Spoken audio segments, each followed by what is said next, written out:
everybody, to Blissfully Aware, the show in which three opinionated people discuss what's going on in fandom and nerd news in general. I am Bliss, and as always, I'm joined by my two lovely co-hosts, Kelty and Kendra. Hello. Hi. Happy American Pride, y'all. It's actually also most of Canada's, too. It's really... Is it? Don't we normally run on different months? We don't have a Pride Month in Canada. We just... Each city kind of has its own Pride Week. Yeah. Usually. Ours is usually in August in Vancouver, but in other parts of Canada, it's June or July or sometime in the summer. Yeah. Speaking of Pride... That's not what we're talking about this week. No. I've had so much, too much discourse over kink at Pride. Yeah. And it went mainstream for a minute, and I wanted to die. Yeah. Anyway, what are we talking about? So, something I found buried in the discourse, though, is this meme. And it's not a very popular meme, but it caught my attention, because I thought it's stupid. So what it is it's a little Punnett square, you know, the 4 boxes, and it breaks down to 4 different ships. So a queer ship for queer people, queer ship for straight people, straight ship for queer people, straight ship for straight people. And it was rolling around in the My Hero Academia fandom, which is where I came across it. And then I went looking for it in other fandoms. Like, I found it in the Cookie Run fandom. And I don't know who any of these cookies are, so I couldn't tell you whether or not these ships were correct or not. I'm still struggling with the fact that there is a Cookie Run fandom. I don't know. Sometimes I think I'm gonna play the game, and then I'm like, maybe I just enjoy the mystery of it all. I don't know these cookies. I can't take Cookie Run seriously, because what it reminds me of is the Gingerbread Ninja game. Do we know about that game? I don't know about that. I think that's what it was called. Hang on. Okay, it's called Ninja Bread Man. That's funny. And it's not really. And, like, the game's bad. Like, I don't know if I'm blowing anyone's mind there, but the game's bad. And, like, several Let's Players have done funny videos where they struggle to play the game properly because the controls are so bad and stuff. And that's all I can think of when I think of Cookie Run. Because I don't know anything about Cookie Run except for the fact that they're cookies. The main characters are cookies, I'm told. Yes. Well, so, like I said, I've trolled around looking for different examples of this stupid meme in any and all fandoms. Because, at first glance, to me, I felt, with my feelings, that it felt regressive. It felt regressive to say queer people only like this dynamic in their ships, while straight people only like this dynamic in queer ships. But then again, the more I thought about it, the more I realized, well, yeah, that is sort of how media in general treats queer relationships and queer representation. So I'm conflicted, because I know that it's not black and white. But also, media sure does treat it like it is.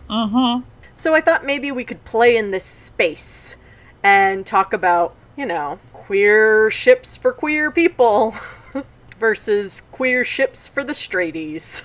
Especially because we are on a rise of more queer representation in popular media, be it good or bad. Look at how many times Disney has introduced its first queer character in a movie. Yeah, what are we on, like 7 now? Maybe 7. One of them was in the Cruella prequel thing they just did. Of course. What? Oh, okay. Yeah. The only thing I know about that movie is that Cruella's tragic backstory is that her mother gets killed by evil Dalmatians, and that's fucking funny. And, okay, can we just, for a second, can we have a little divergence here on the Cruella movie? First off, okay, her whole point was not that she hated Dalmatians. She wanted to make a coat, and she didn't care about puppies.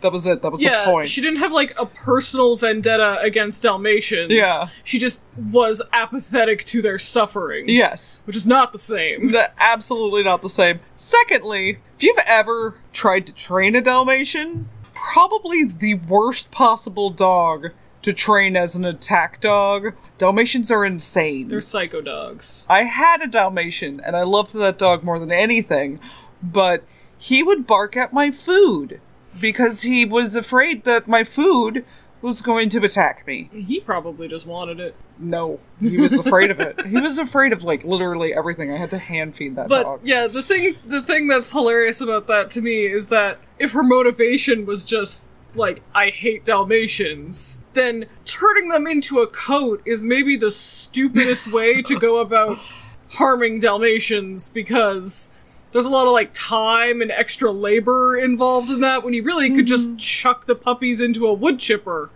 Yeah. And they would be just as dead. Yeah. Anyway, that was stupid, and I hope Disney stops doing this, but I know they won't. No. Because they love money. Yeah. I was interested in her having a backstory, but I was not hopeful that it was going to be interesting.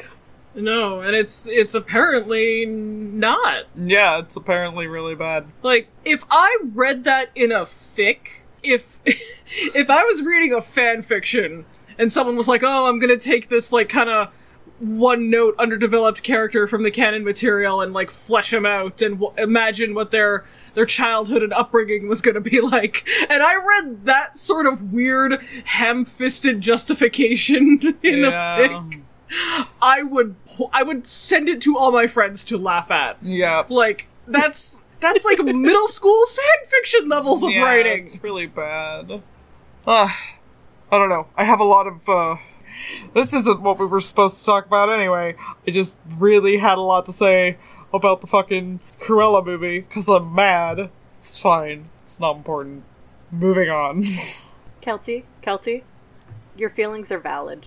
Don't validate my feelings. Man, I am waiting, man. The day is coming. The day is coming where someone is going to say that to me and mean it. And I don't trust myself to have a good reaction. No.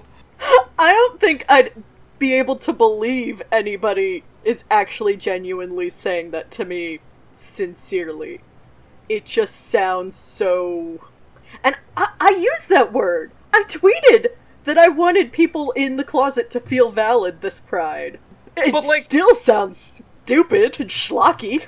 Well, and the thing is that, like, the word's been robbed of all meaning. It's kind of like problematic. We're like, what do you mean it's problematic? Like, it's actually a problem, or you just don't like it? Like, I don't... The thing is that problematic and valid have now just come to replace people's usage of the words good and bad. Mm-hmm. And a fun thing I like to do if I'm feeling like being an asshole is when someone says something is problematic, I ask them to identify the problem. Because usually they cannot, because they are not using that word in its intended meaning.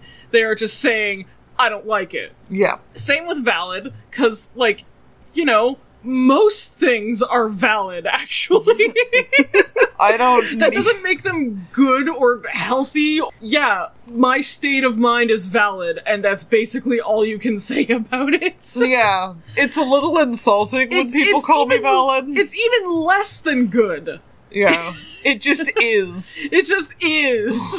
It is an existence. It is a state of being. And, like, yeah, I am aiming for so much more than valid, that if anyone ever tried to say that to me and mean it like a genuinely uplifting sentiment, I would be mad. Yeah. Aww. You know what else is valid, though? My take on queer media. So, okay.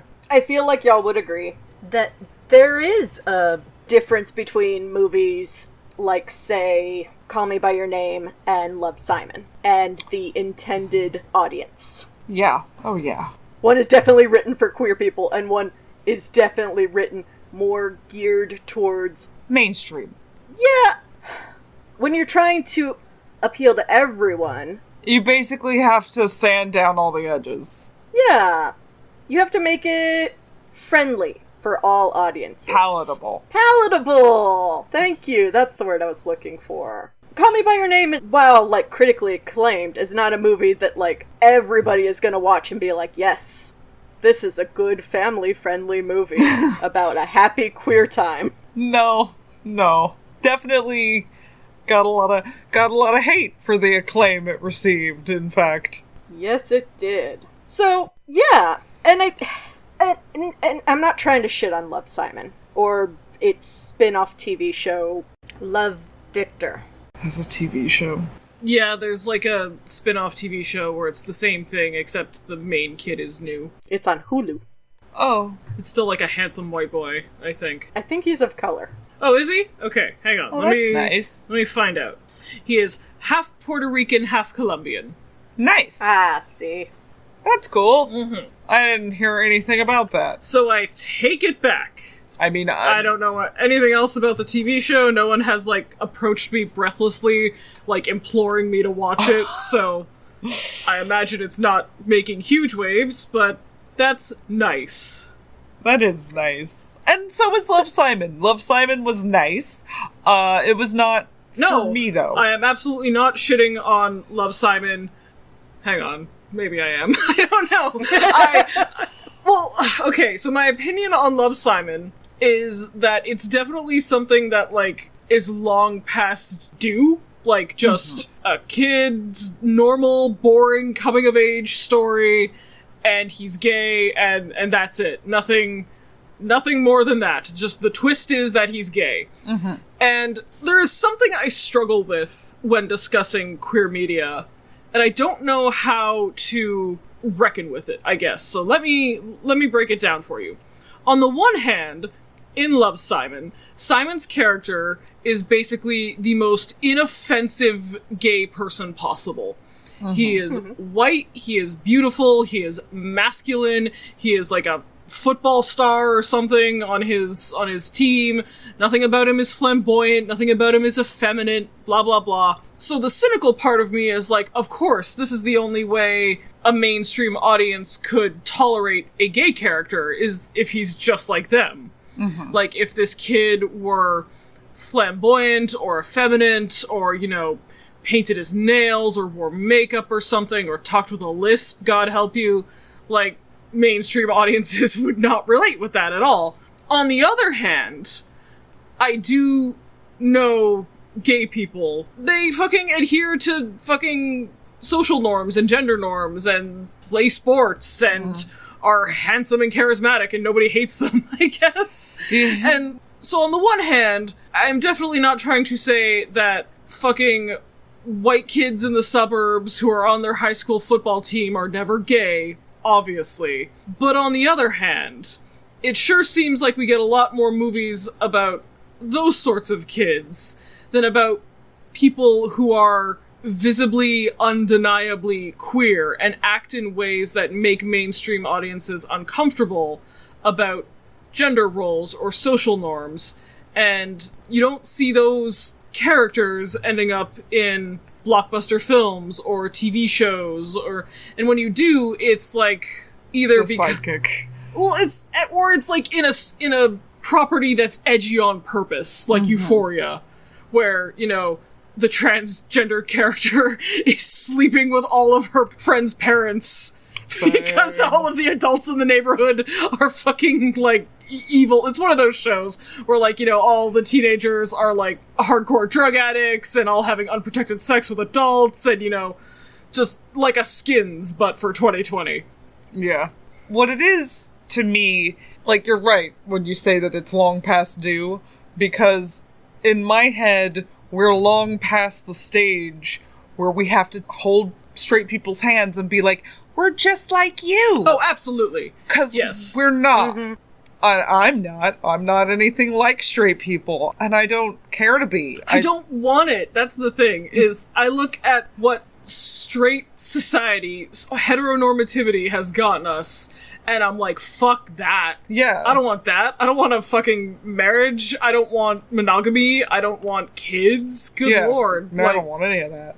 I'm not trying to say that if you want that stuff, you're a bad queer. I'm just trying to say we've gotten past the stage, or we should have gotten past the stage, of assuring straight people that we can be just like them, and now they need to learn that we're not always, and we don't care to be, and I don't want your acceptance.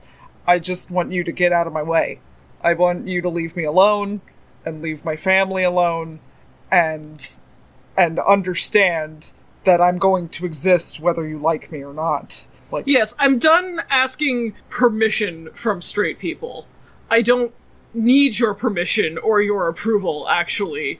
And I'm done trying to defang myself and defang my experience so that you find me more palatable. yeah. I mean, if some kid somewhere finds comfort in the idea that they're not a freak, they're not an alien, that being gay, being bisexual, being trans is a normal part of the human experience, and hopefully your friends and family won't reject you for it, then I'm certainly glad that things like that exist. But for me, in my adulthood, I am very fucking done with trying to fit myself into a heteronormative mold so that, you know, people can tolerate me and understand me in the way of, like, you know, I've talked about homonationalism on this fucking podcast before, and it happens a lot in Canada, where, like, a certain group of queer people have gained acceptance from the state apparatus, you know, usually through the form of gay marriage, same-sex marriage.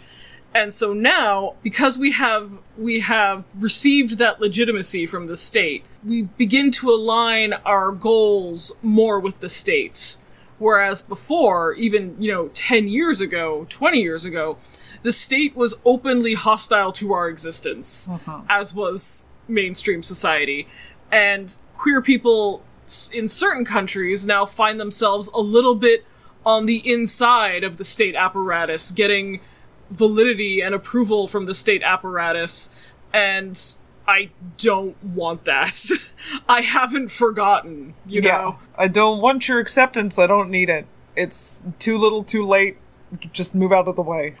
I'm happy for the new generation. I'm happy for them that Love Simon and Love Victor exists, and they have family-friendly, happy stories that include queer people.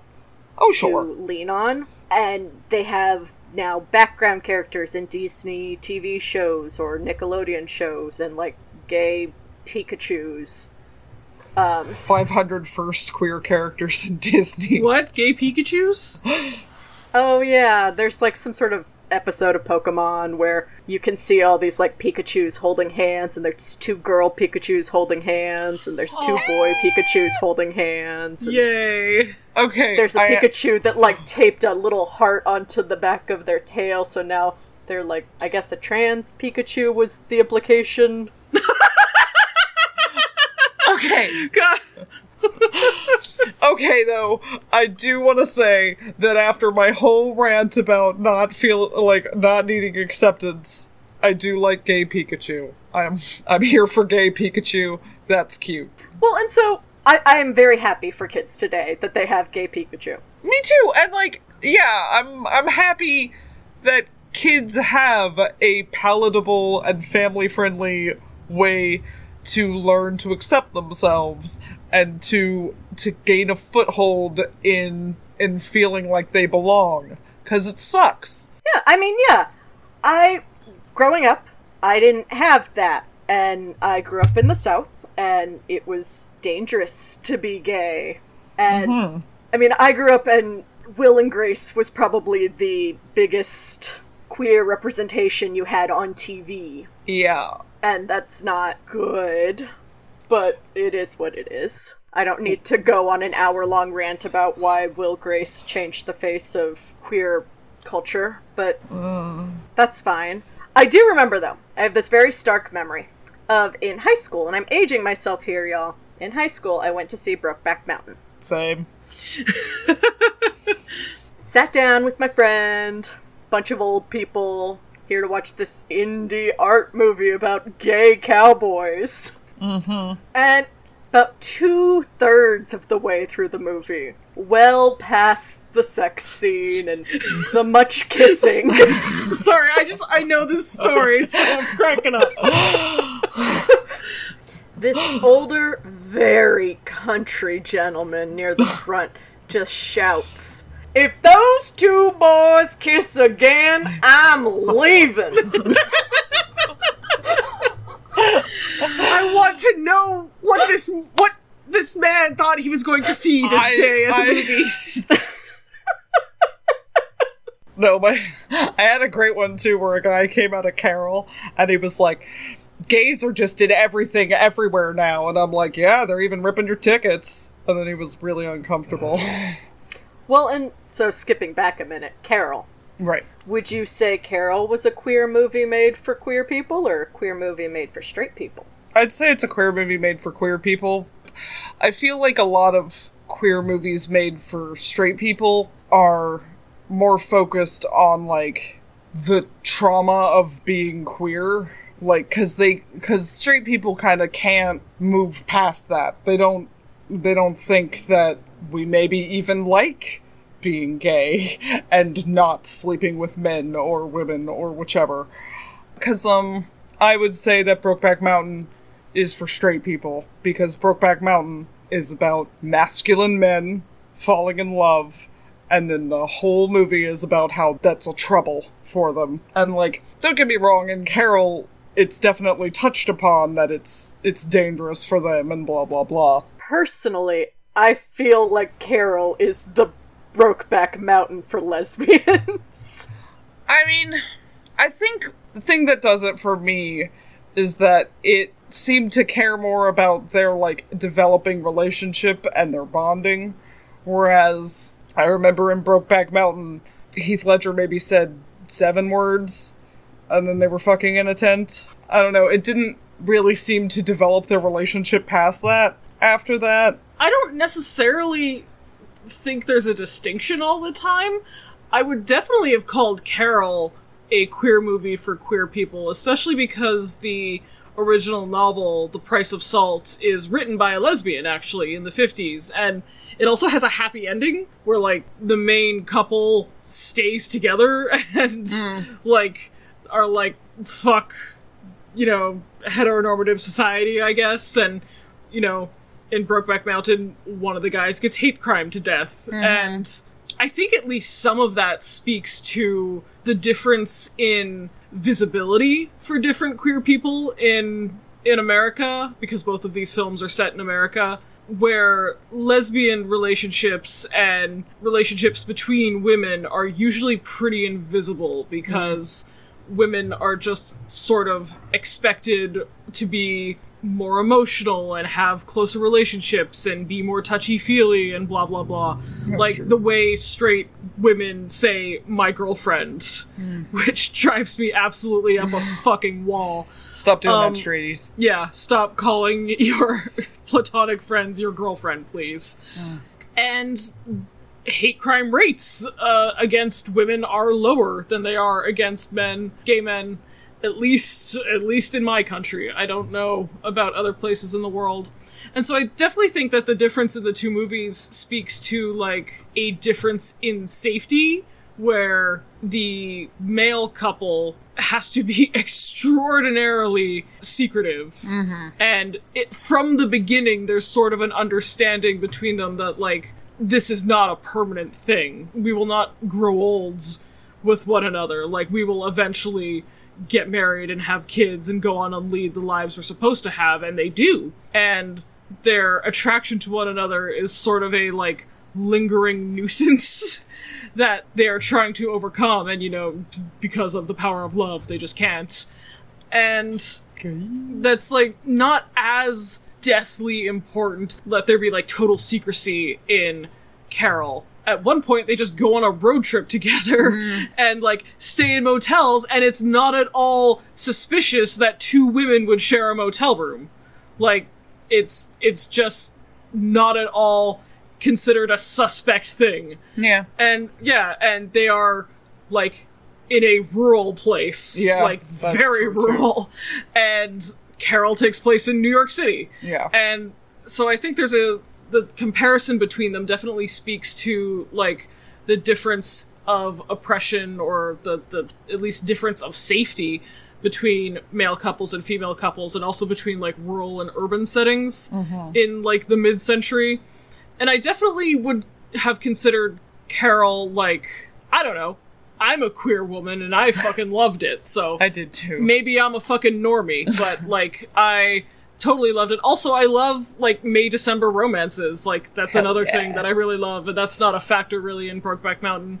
No. But I don't know if there's always a distinction, because I definitely think there's something to the idea that straight people love torture porn of homosexuals and queer people, especially during the AIDS crisis, when that was the first time most straight people learned about, like, gay subculture in a mainstream way, because it was on the fucking news every night. You get AIDS stories kind of like Rent. Okay, so this is me going off the Wikipedia article. So if the Wikipedia article is incorrect, I apologize. But they identify Angel as a crossdresser, and they also identify Angel's boyfriend as gay. In the musical, people use both gendered, like, male, masculine, feminine pronouns to refer to Angel, so I am assuming that, like most drag queens, they use feminine pronouns, like when in drag, and male pronouns outside of drag. Anyway, those two characters are, like, not really the main characters. Like, the main characters who have AIDS are a heterosexual couple. And both got it from drug use, if I recall correctly. And so, like, even in a, like, the famous work about AIDS, like, the queerness is still kind of sidelined as, like, unpalatable. There is, which, and, like, I think the best comparison to Rent is Tony Kushner's Angels in America, which is written by a gay man and is about a gay couple during the AIDS crisis, and I'm pretty sure won a Pulitzer, because it's such a fucking phenomenal play. It's very good. That's queer for queers. What the fuck was I looking up? What it won. Right, thank you. It won, like, every Tony, and yes, it won the Pulitzer Prize for Drama.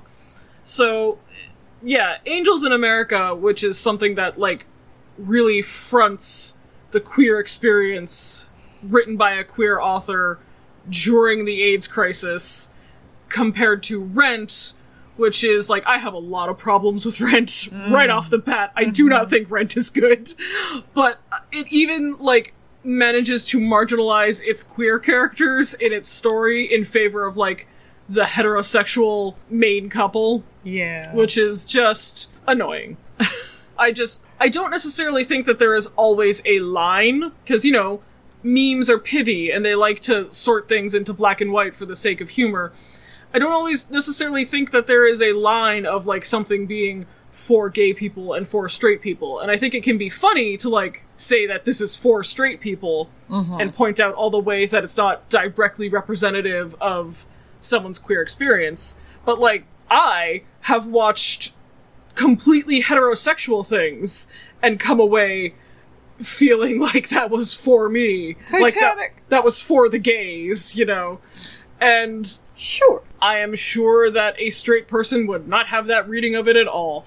Yeah. So, it's definitely, like, I'm sure there are gay people who watch Rent and are like, God, that's me, or something. I know there are gay people who are like that with Rent. And so, all like, of my friends are I like think that it's wrong, and, like, I don't think Rent is very good, and I think it's written from a very heteronormative viewpoint.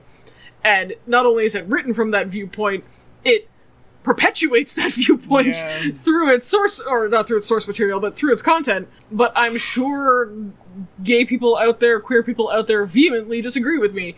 And at least generally, I'm not going to tell them that they're wrong. Like, I sure would have specific arguments that they're wrong if I knew specifically what they consider, like, to be indicative of queer experience. But no, I'm not going to say that, like, something like Brokeback Mountain doesn't accurately portray some facet of the queer experience. Yeah. Or that it's for straight people. Like, there are definitely, like, torture porn elements to it, of, like, a queer story can only end in tragedy, which it also does in Rent. but I don't think that condemns a work as a whole to being for straight people. No.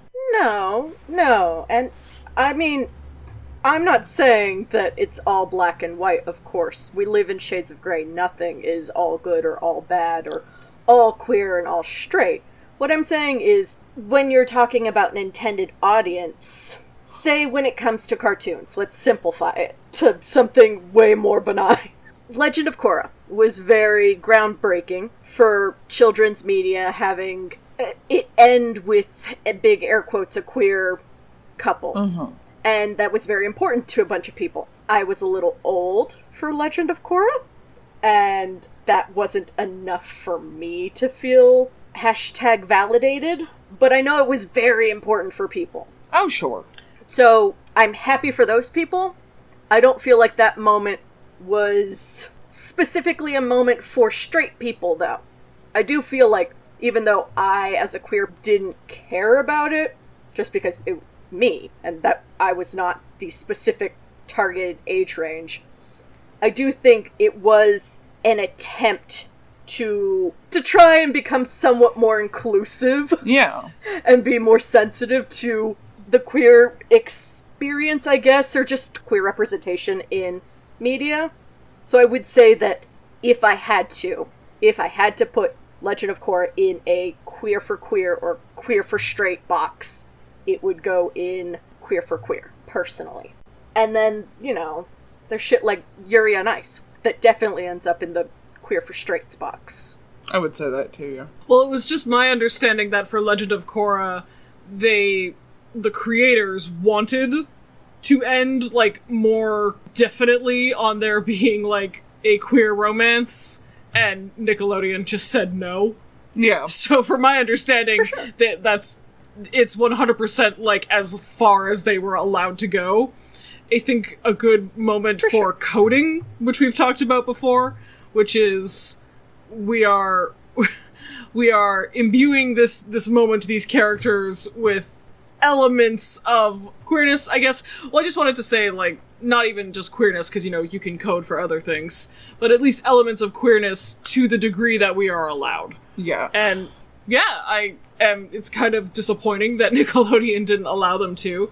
I also think the fact that both of these, and She-Ra, all of these pairings are two women, whether they're lesbian or bisexual, again, speaks to the normalization of affection between women, and, this idea that two women hanging out in love with each other are gal pals or something. That's just normal female affection hanging out. And it's definitely more palatable to a mainstream audience than two men deeply in love with one another. Yeah. Because, all of these, representative queer moments in cartoons and, sort of YA media are almost uniformly two women. Yeah. At least that I can think of sitting right here, right now. Admittedly, I'm not into animation fandom a lot anymore because it is toxic and horrible, and I simply do not possess the strength or resilience to be around that many aunties. Oh man, that is where I live. Speaking of toxic and horrible, Steven Universe is another one. Steven Universe is another one where women are allowed to be queer and men are not. Mm-hmm. Because, men and masculinity is seen as, inherently predatory, especially toward, children, and especially adjacent to queerness.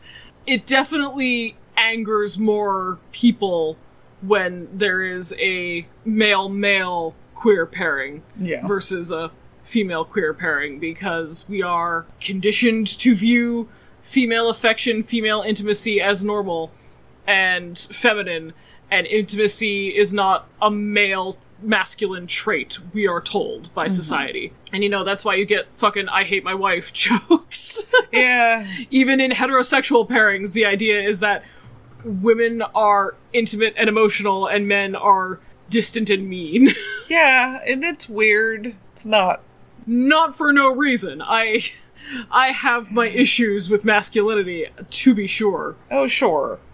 But it does kind of depress me Anyway, that's my 2 cents. And I do think that, like, even the comparison between something like Carol and Call Me By Your Name, like, Carol didn't get 1/10 of the backlash that Call Me By Your Name did. Exactly, because they're two men, and that's seen as somehow inherently more predatory and discomforting to a mainstream audience. That age difference was less in Call Me By Your Name, too. Just throwing that out there. It's interesting. Owl House is another one where it's 2 girls. And that's on a Disney show. Owl House, yeah. I don't know anything about Owl House. Again, I am not in animation fandom anymore because I apparently don't hate myself that much. Could have fooled me, but I hate myself a bunch. I do not have the patience or the fortitude to listen to a 16-year-old's opinion on anything. No. I do... Especially something as inconsequential as a cartoon. I do know that Aaron Hansen is a voice on Owl House. That's all I know, though. Shout out to Aaron Hansen. He does not need our shout-out, don't worry. I know he doesn't. He's infinitely more famous than us. I know. I just like Friend him. of the show, Aaron Hansen. I'm also, I do want to mention also Mary Renault, who wrote the Alexander trilogy and has written she is deceased now, wrote other male same-sex love stories throughout her career and was a lesbian, or at least lived with her live-in girlfriend her whole life. Aww. And wrote many, many novels about queerness and queer men, most famously the Alexander trilogy, and it is, a story about Alexander the Great. A lot of it is devoted to his relationships with his male lovers. The ones that we historically know about, because, ancient Greece and bisexuality. And that's another example, I guess, of a actual queer author writing about queer characters. And, at the time, in the 60s and 70s, her books were revered. I don't know, maybe it's because she was writing about old dead Macedonians, but people loved them, and they are still fondly remembered as classics. I don't know. Maybe everyone was on too much acid in the 60s to care. Actually, if you want to talk about queer content for straight people, I would 100% argue that Drag Race is queer content for straight people. Mm-hmm, I know you like it, Bliss, but I think RuPaul's Drag Race is just 100% a spectacle for straight people. Yeah. And I don't understand the appeal at all. I don't think the early seasons were. I think it became queer content for straight people. Yes. I think in the way any reality TV show works, you have to raise the stakes, and every season you have to be better than the last. And so if you watch season 1 compared to season 10, you have drag queens wearing dresses that you could get off the rack at Ross versus wearing dresses that are couture, designer, handmade for them, and these drag queens can't sew a single stitch. And okay, that's fine, whatever, I'm not here to tell you how to do drag, but there is, I think, a difference, a change along the way. I'd buy that. I would buy that too. For me, it was just interesting to witness the transition in the mainstream dialogue of drag and watching Yas Queen happen in real time. Yeah. From that being a thing that people did not know to that being a thing that my middle-aged father knows. Yeah. So, but thankfully does not say. Does not say, just knows of. White people stop saying it. Even white queer people stop saying it. It's not for you. And so, again, it felt like a defanging experience to, take the mystery and the subversiveness away from drag to just kind of make it an easy spectacle for a mainstream straight audience to consume. And I'm sure that was no one's, intention. I'm sure a group of, shadowy executives didn't sit down in a boardroom and, connive a way to profit off of queer creativity. But that's kind of what happened, even if it was no one's intention. Uh-huh. I think it was some people's intention towards the end. That's fine. No, I mean, from day one, from when, the fact that this show got on the air is pretty amazing. Yeah. And I guess the fact that it became a phenom is pretty amazing, to the point that, my middle-aged white father knows what Yas Queen is. But that show has an audience that something like Pose or Paris is Burning does not have. Yeah. To me, like, Paris is Burning is queer media for queer people. Like, it is a documentary about the ball scene in the 80s in New York, where a lot of these, like, cultural affectations and styles and whatnot of drag developed, like, for the first time, and they're still around today. And Pose is a, like, fictitious show set during that era. Well, and you know what's frustrating is because RuPaul is an older drag from New York, and there's a lot of queer culture that just isn't being passed on to the youth because the youth never wants to listen. No. There's a lot of references to stuff like Paris is Burning or New York drag culture from that time that is in the show that straight people don't know. Mm-hmm. Like, the library is open, or, you know, purse first, or shit like that. That, like, if you even just watch Paris is Burning, Yeah. as a straight person, you'd be like, oh, RuPaul says that. Yes, queen!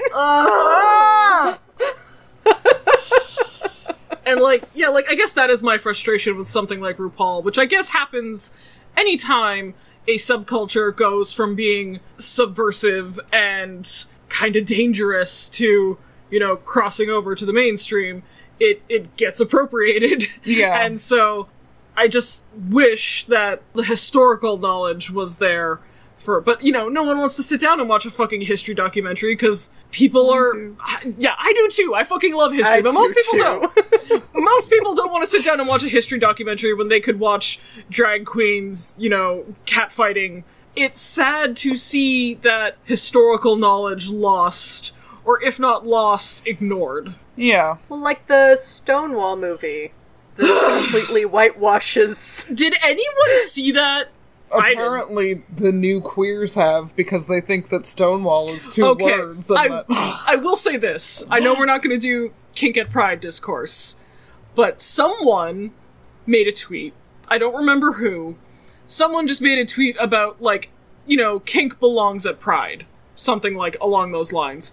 And then some fucking moron quote retweeted it, saying, and I quote, "Last time I checked, no one was wearing bondage at Stonewall." Stonewall was 2 words. 2 words. Stonewall. These motherfuckers. And I mean, you know, in the photos of the Stonewall riots, you can see leather daddies. So I don't know what the fuck this person was on, but I had to take a break. I had to log off, as the kids say, because they had divorced the notion of queerness and Stonewall so utterly that they thought that this was a dunk. They thought that this was an irrefutable claim of queer normalcy, I guess, that no one at Stonewall was in bondage. And I had a violent impulse that day. I actually did not. I lost my mind laughing.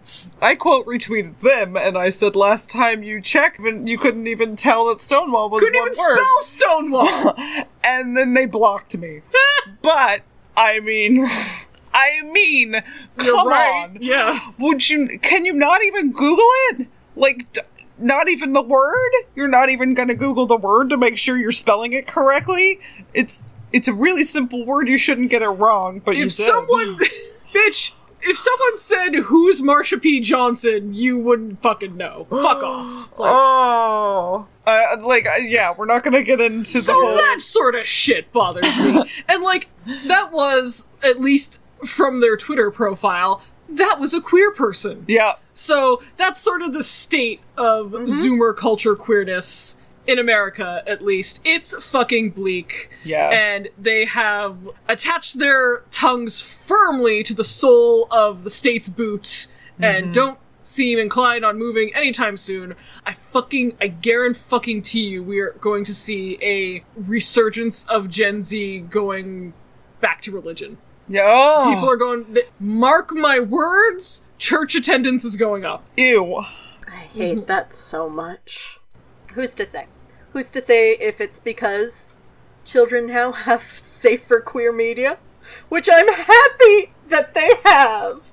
I want that to be very clear. I am happy children have safer queer media. I am happy children have Owl House and Steven Universe and She-Ra and I was gonna say Voltron, but that's a whole different barrel of monkeys. Okay, that's it is. No, but there is a gay male relationship in Voltron. Hey! There is one. Woohoo! Yeah, they're Yes, exes. yes, but it's not treated like any of the female pairings we've talked about. You are to your point. You are That's even fucking a good right. point. Yes, it exists. To my knowledge, they're exes. Is that correct?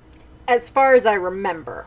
Okay, so they're not even in a relationship during the time they're on screen, because that would be too upsetting. Yep. So, like, yes, and this is not even touching on the seething hydra that is Voltron fandom. Not going anywhere near it. I don't think we'll ever talk about Voltron, because I'm afraid.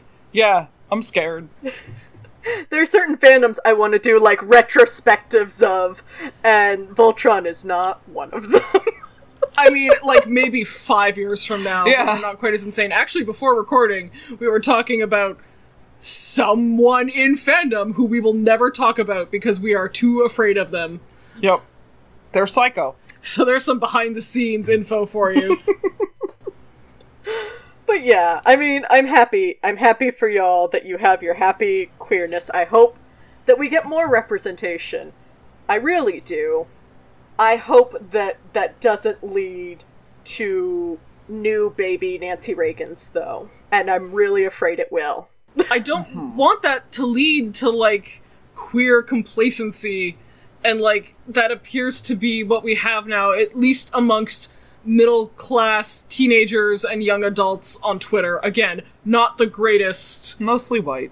And predominantly white. Not the greatest sample of all time. No. But it seems to me that at least in, like, middle-class liberal America, you can come out, at least as gay or bisexual.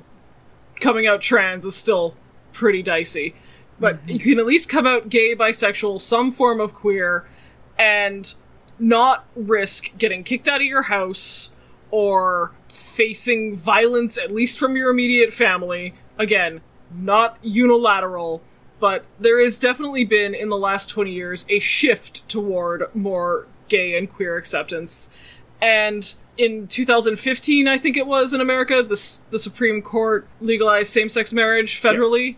2015. Yes, and because so I had, like, just moved here. Yes, and so there is at least some, for the time being, there is at least some state protection for queer relationships alongside heterosexual relationships. And it appears now that, sort of analogous to the civil rights movement when white people thought racism was over, it seems now that straight people and baby queer people who don't really know a time before this think homophobia is over. Yeah. And it is not. And you should not be complacent because there are gay rocks on your dumb fucking cartoon. I'm glad that kids today have cartoons and fun things with family-friendly queerness, and that's nice. And I'm not trying to belittle it. That is nice. I mean that. But I need you kids to know you still need to watch Paris is Burning. You still need to know what it took. And how to survive a plague. Yeah. And the band played on. You need to know. The band played on, too. God, ugh. It's just accessible to people. If you don't want to watch a documentary, it's got Ian McKellen in it, and Richard Gere, and, you know. Yeah, that's fair. Right. But the point that I'm making is you have to know what it took to get us here. It wasn't fun, it wasn't cute, and it wasn't normative. We threw bricks at cops while wearing leather. And it was hard, and we got arrested and murdered. Not at Stonewall, nobody died at Stonewall, that's another myth. It's another, don't, calm down. But it took a lot of work, and it took a lot of lives, and God damn it, appreciate it. You can't just be like, oh, well, we're here now, because, come on, people, you know that's bullshit. Okay, I'm done. Also watch Hedwig and the Angry Inch. Oh, yes! That's a good one. Definitely watch Hedwig and the Angry Inch. I stand a little bit for that one when we talked about the Montero video, but yeah, it's a very good movie. That is a queer musical. That is the queer musical, not Rent. Exactly. Fuck Rent. Hedwig and the Angry Inch, all the way. Okay, you can stop listening now, kids. Oh, and the Celluloid Closet. Celluloid Closet, that's in one too. Celluloid Closet's good shit. So since we talked about the thing, why don't we go ahead and, in lieu of talking about what we're geeking on, do you have a personal favorite queer recommendation to share? Yes. So it's called That's Revolting, and it's a book of essays, queer strategies for resisting assimilation. And it's edited by Mattilda Bernstein Sycamore. It's from the 90s. Yeah. There is even a reference specifically to Chaz Bono before he transitioned. Yeah. Aww. So, like, very old. So it's old. I definitely recommend it. It provides a very good theoretical framework as to why assimilation for queers is bad, actually, and you should do everything in your power to resist it. Mm-hmm. Lawrence of Arabia is one for me because the director David Lean and Peter O'Toole, the actor, definitely lean into T.E. Lawrence's, like, supposed homosexuality that remains unconfirmed by history, blah blah blah. But they definitely lean into it in Lawrence of Arabia. It's also just one of the greatest films ever made, and I love it. It's beautiful. Why the Last Man? That's a good one. Why the Last Man's great. Why the Last Man is a comic book series that was published in the early 2000s, where some sort of mysterious plague kills every mammal with a Y chromosome in one day. And so basically, overnight, society is all female, and they have to learn how to operate, except for this one guy, whose name is Yorick, and mysteriously, for some reason, he and his pet rhesus monkey have survived the plague, and nobody knows why. There are a lot of lesbian or same-sex female relationships, and there are a number of transgender characters. So it's not necessarily about queerness, but there is a lot of... It's like a spec fiction that sort of examines what would happen if just tomorrow, for no reason, every mammal with a Y chromosome keeled over dead. I'm trying to think of something else. God's Own Country came out last year. God's Own Country That was very good. Give me a minute. Bliss, go. You do one. So I would recommend two musicals. I would recommend Straight Out of Oz by Todrick Hall. Oh, yeah. Which is excellent. He grew up in the Dallas area, so it's an interesting look at his life growing up queer in Texas. The beginning, like, really resonates with me. And then I would also recommend Fun Home, which is also a graphic novel, if you're not into musicals, but this musical is fantastic, so read it and listen to the musical. It's very good. The song Ring of Keys makes me cry every single time I hear it, because that's exactly what it felt like, realizing that you were attracted to a woman as a child, or at least for me it was. Oh, you should recommend the book I got you. Oh, Leather and Lace? I don't know how to pronounce her last name, it's just Magen Cubed? I think it's Magen Cubed. She is a self-published author, she's on Twitter, she writes queer, supernatural erotica, and it's so cute! She has her first novel called Leather and Lace, which is about a vampire and a, like... Monster hunter. And they have, like, a weird buddy cop relationship that gradually becomes romantic, and both of them are freaked out by it. And it's very good, and I'm eagerly looking forward to the next books in the series. And the main character is also from Texas. It's very cute, and the characters are all very well defined. Like, every character is very different, has a very different voice, even characters that are only around for a moment. Well, I will go ahead and list all our recommendations in the description and on our Twitter. If you'd like to find us online, you can find us on Twitter and Instagram at Blissfully Show. I post links to our YouTube there as well. If you're watching us on YouTube, hello, happy Pride! like, comment, let us know your queer recommendations. We're always looking for new things. Oh, definitely. And until next time. Bye. Bye. Get vaccinated!